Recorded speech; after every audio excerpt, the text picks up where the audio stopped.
Hello. This is Dr. Nashley, your favorite AWS tech evangelist, and I am at the University of Pennsylvania with my great colleague, Dr. Aaron Roth. How's it going? That's great. Glad to be here, Ashley. Thanks for coming. No, thanks for having me. We're doing a series of interviews today about some of the work that the team is doing with AWS AI and responsible AI. And so I know humanizing what we do as scientists is great. So glad you have your little ones here today. Yeah. They're kind of in the background. So They are very human. I'm a human. Yeah. Yes. So what originally interested you in getting involved with topics in responsible AI? Yeah. So my background is in mathematical computer science. I started off studying learning theory, but early on in my PhD, I started thinking about problems in data privacy.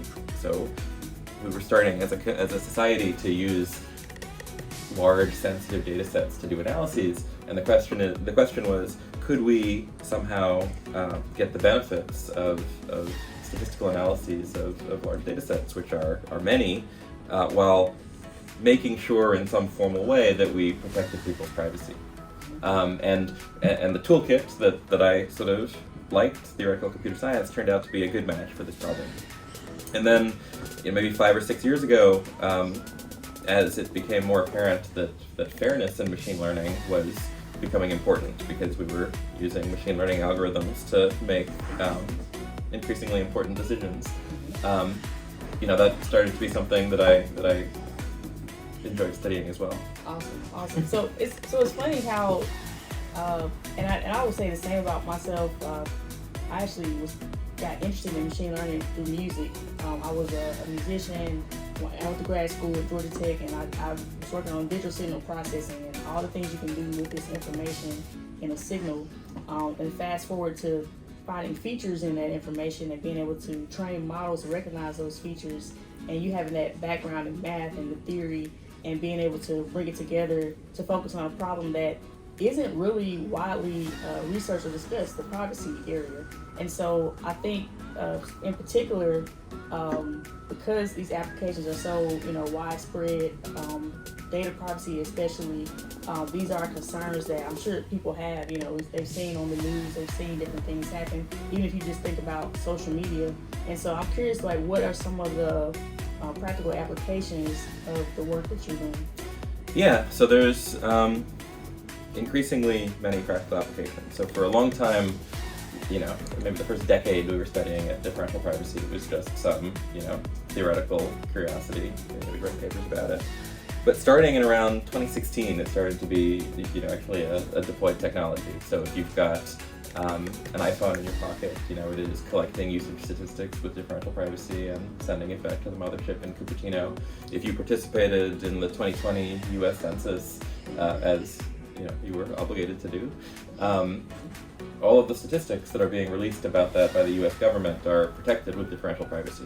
So it's been an exciting time. It's becoming a real technology, and there's a lot of work to do to make it practical, because one of the lessons of differential privacy is privacy doesn't come for free. You have to, if you want privacy, you have to give up on something, often accuracy. And as we're starting to actually use these technologies, it's becoming really important to make that trade-off more palatable. That's what a lot of sort of current research is about.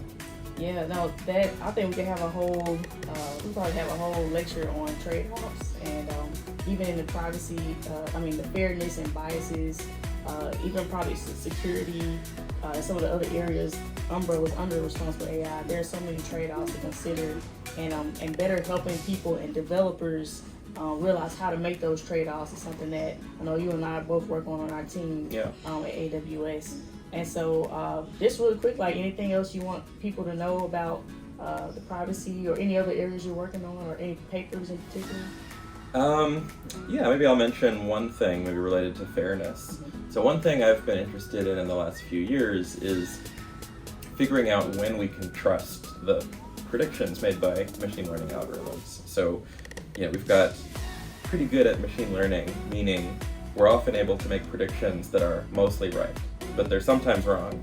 And so how do we know particularly when a prediction is going to be wrong? And this is really important if we're going to make a decision as a function of the prediction. Like in a predictive medicine setting, we might decide to, undertake a surgery or not as a function of the predictions. We want to know, when can we trust it?